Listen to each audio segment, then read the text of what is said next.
Okay, तो आज हम डिस्कस करेंगे डाइट के बारे में। तो बेसिक चक्रा को बैलेंस में रखने के लिए वात, पित्त और कफ प्रकृति के लोग किस तरह की डाइट को ले सकते हैं। तो ग्राउंडिंग फूड्स में आप क्या ले सकते हैं? ग्राउंडिंग फूड्स में आप स्वीट पोटैटो यानी शकरकंद, गाजर, इसके अलावा वार्म सूप यानी गरम सूप ले सकते हो, घी और राइस।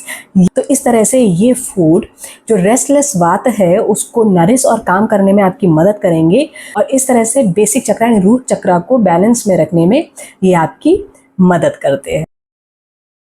ना हम बात करेंगे पित्त प्रकृति की। पित्त प्रकृति के लोग अपने बेसिक चक्रा को बैलेंस में रखने के लिए क्या करें? चाहे हमारी पित्त प्रकृति है, कफ प्रकृति है, वात प्रकृति है, जब भी ये बैलेंस बिगड़ते हैं तो हमारे चक्रास पर भी इफेक्ट पड़ता है।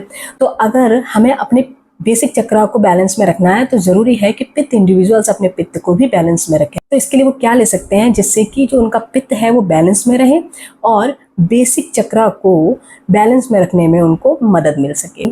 अब पित्त प्रकृति का वो नेचर क्या है? पित्त प्रकृति का नेचर है हीट एंड फायरिंग। अब इसके लिए हमें क्या चाहिए है? Cooling and stabilize foods. तो आप क्या ले सकते हो? क्यूकम्बर ले सकते हो, नारियल का तेल ले सकते हो यानी कोकोनट ऑयल, और साथ में स्वीट फ्रूट्स।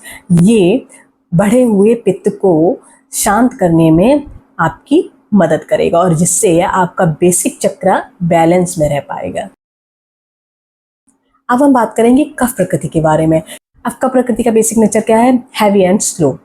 तो हमें कैसा फूड चाहिए जो लाइट हो और स्टिमुलेट कर सके।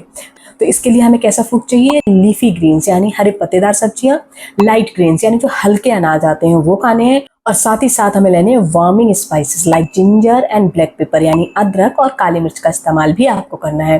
तो इस तरह से आपका जो कफ है वो बैलेंस में आएगा और आपकी बेसिक चक्रा को बैलेंस में रखने में आपको मदद मिल पाएगी।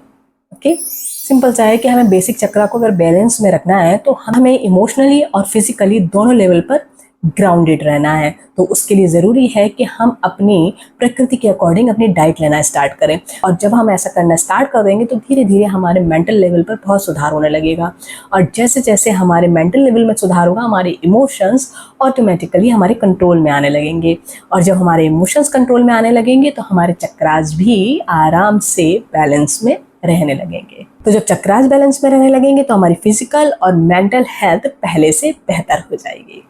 ओके, सो आज से ही आप अपनी प्रकृति के अकॉर्डिंग डाइट लेना स्टार्ट कर दें।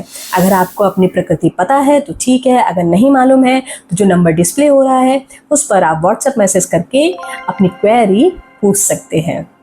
और साथ ही साथ आज से रिलेटेड आपका कोई भी क्वेश्चन है तो कमेंट सेक्शन में लिख दीजिए, आपको आंसर मिल जाएगा, और नहीं तो आप व्हाट्सएप कर दीजिए, आपको रिप्लाई मिल जाएगा। ठीक है, आज के लिए इतना ही। मिलते हैं अगली वीडियो में। Take care, God bless you, see in the next video, bye, नमस्ते।